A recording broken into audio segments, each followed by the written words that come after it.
लोकों से दूर परीलोक की एक बहुत ही सुंदर दुनिया बसी थी, जहाँ पर सुंदर सुंदर परियां रहा करती थी। आइए आज हम आपको उसी दुनिया में ले चलते हैं, जहाँ दो जुड़वा बहनें रहती थी, नताशा और नैन्सी।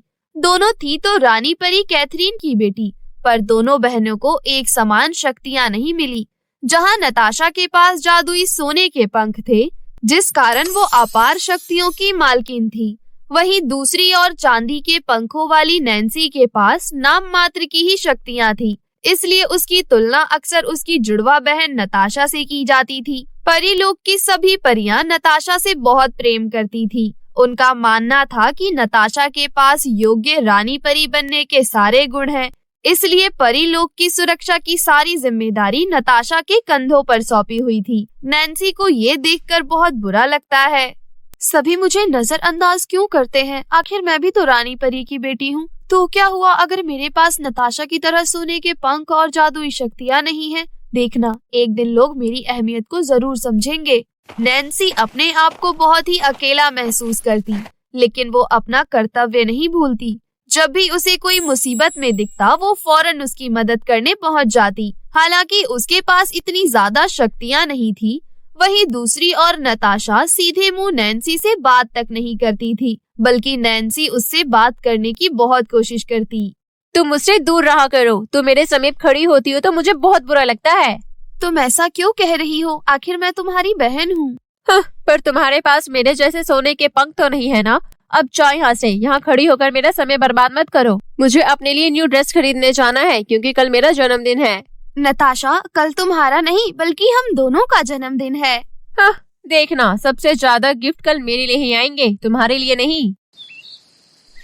अगले दिन परीलोक में खुशी का माहौल था। सभी परियां जन्मदिन की तैयारियों में जुटी हुई थी। नताशा और नैन्सी दोनों बहुत ही खूबसूरत लग रही थी। जन्मदिन की पार्टी शुरू होने वाली थी। दूर दूर से परियां जन्मदिन की बधाई देने वहां पहुंची। सभी परियां खूबसूरत तोहफे लेकर आई थी, लेकिन सिर्फ नताशा के लिए, नैन्सी के लिए कुछ भी नहीं। ये देख नैन्सी बहुत दुखी हो गई। क्या मैं इतनी बुरी हूँ कि मेरे लिए एक भी तोहफा नहीं आया? देखा, मैंने कहा था ना। तुमसे कोई प्यार नहीं करता, समझी? अब यहाँ से चली जाओ। तुम्हारा इस जन्मदिन पार्टी में कोई काम नहीं। नैन्सी ये सारी बातें बर्दाश्त नहीं कर पाई और रोते हुए वहाँ से जाने लगी।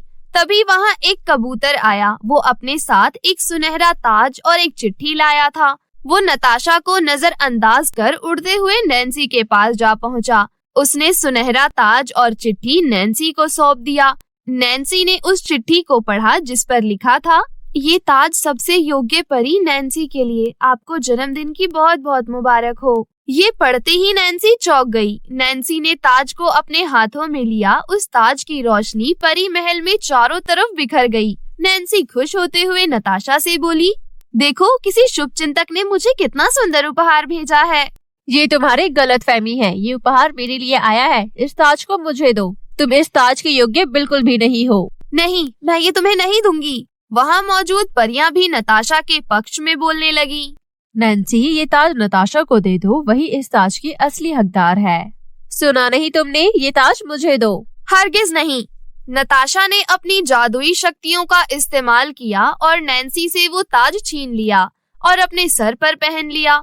रोते हुए नैन्सी पार्टी छोड़कर चली गई। वहीं दूसरी ओर नताशा सुनहरा ताज पहन बहुत खुश थी। अचानक नताशा का स्वभाव बिल्कुल बदल गया। वो बिल्कुल लापरवाह हो गई। वो बस सारा दिन भर इधर से उधर घूमती रहती। परीलोक के प्रति अपनी सारी जिम्मेदारी भूल गई।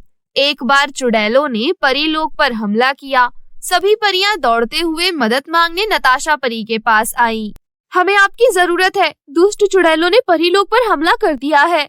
तो मैं क्या करूं? छोटी मोटी लड़ाई तो आप खुद भी लड़ सकती हो। मेरे पास फालतू समय नहीं है। आप सब जाओ यहाँ से।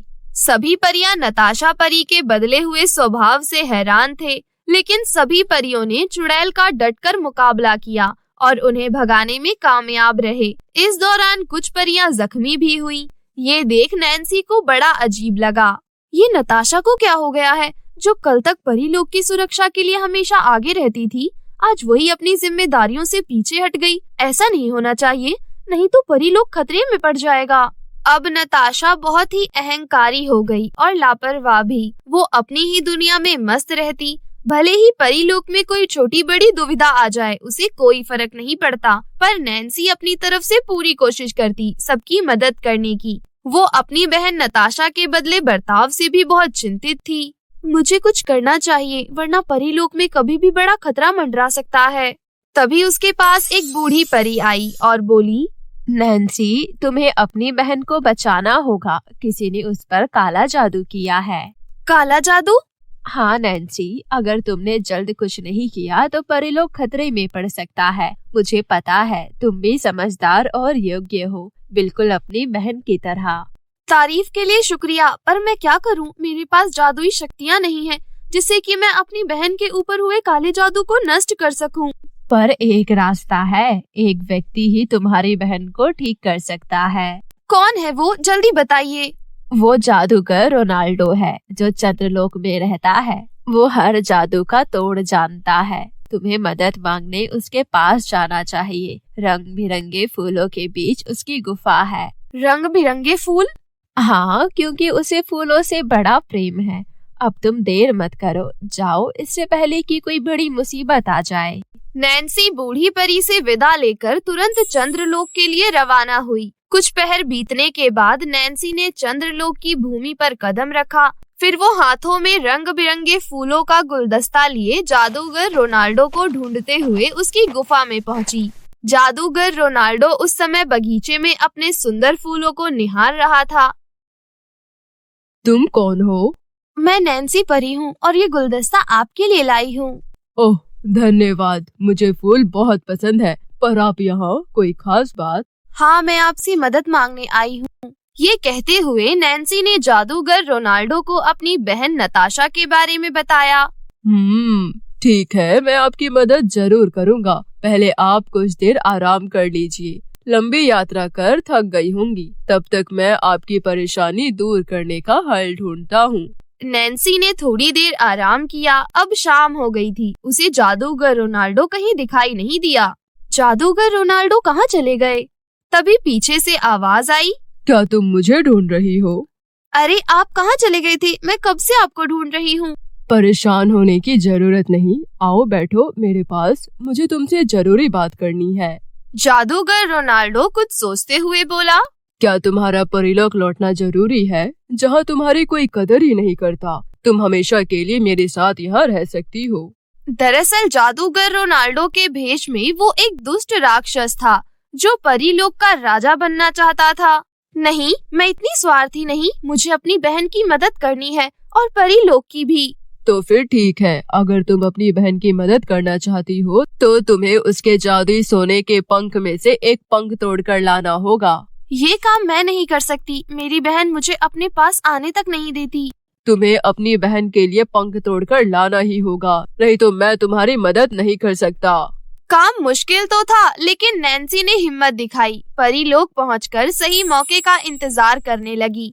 रात के समय जब नताशा अपने कक्ष में गहरी नींद में सो रही थी, तब वो चुपचाप उसके कमरे में दाखिल हुई। उसने देखा सुनहरा ताज नताशा पहनकर सोई हुई थी। ये देख उसे बड़ा अजीब लगा। फिर बड़ी ही सावधानी से उसने एक पंख तोड़ा और दबे पांव एक सुनसान जगह पहुंची, जहां जादूगर रोनाल्डो पहले से ही उसका इंतजार कर रहा था। ये लीजिए सुनहरा पंख, आप मेरी बहन को जल्द ठीक कर दो। बहुत बढ़िया। ये कहते हुए वो जोर जोर से हंसने लगा। तुम बहुत भोली हो। जिसने तुम्हें सुनहरा ताज भेजा था वो मैं ही था। ये सब मेरी चाल थी। ये कहते हुए जादूगर रोनाल्डो भयानक राक्षस में बदल गया। तुमने मुझे धोखा दिया, मुझे सुनहरे पंख वापस करो। नहीं, अब इस जादुई पंख की मदद से परीलोक को मैं अपने वश में कर लूंगा और तुम्हारी बहन को भी। राक्षस उड़ते हुए आसमान में गया। तीनों में से एक पंख को जलाया। पंख जलते ही परीलोक का मुख्य दरवाजा अपने आप खुल गया और देखते ही देखते कई सारे राक्षस परीलोक में दाखिल हो गए। ये सब मैंने क्या कर दिया? अब मैं परीलोक को कैसे बचाऊंगी? परीलोक में चारों तरफ हाहाकार मच चुका था। राक्षस सभी परियों पर भारी पड़ रहे थे। मैं इस तरह परीलोक को बर्बाद होते हुए नहीं देख सकती। घबराओ नहीं नैन्सी, मैं आ गया हूँ तुम्हारी मदद करने के लिए। नैन्सी ने पीछे मुड़कर देखा तो चौंक गई। मैं असली जादूगर रोनाल्डो हूँ, बहरूपिया राक्षस नहीं। मैं बड़ी ही मुश्किल से राक्षस की कैद से आजाद हुआ हूँ। अभी ज्यादा बात करने का समय नहीं है। तुम अगर परीलोक को बचाना चाहती हो तो फौरन जाकर उस ताज को तोड़ दो जो तुम्हारी बहन ने सर पर पहन रखा है। ताज के टूटते ही काला जादू खत्म हो जाएगा। जल्दी जाओ, ज्यादा सोचने का समय नहीं है। नैन्सी बिना समय गवाए सब बातों से अनजान सो रही नताशा के कक्ष में पहुंची और सर पर पहने ताज को झट से तोड़ दिया। अचानक नताशा नींद से जाग गई। ओह, मेरा सर इतना भारी क्यों लग रहा है? और तुम मेरे कक्ष में क्या कर रही हो? और बाहर ये शोरगुल कैसा? नताशा, मेरी बहन, राक्षस ने हमारे परीलोक पर हमला कर दिया है। अब तुम्हारी जादुई शक्तियाँ ही हमारे लोक को बचा सकती है। दोनों बहनें आपस में बात कर ही रही थी कि तभी वहाँ दुष्ट राक्षस आ धमका। अब परीलोक का राजा मैं हूँ। मेरे होते हुए ऐसा हो नहीं सकता। ये कहते हुए नताशा ने अपनी जादुई शक्तियों का प्रयोग किया और राक्षस पर जोरदार वार किया। दुष्ट राक्षस भी बहुत शक्तिशाली था। उस पर वार का कोई असर नहीं हुआ। तुम मेरा कुछ नहीं बिगाड़ पाओगी। अब तुम मरने के लिए तैयार हो जाओ।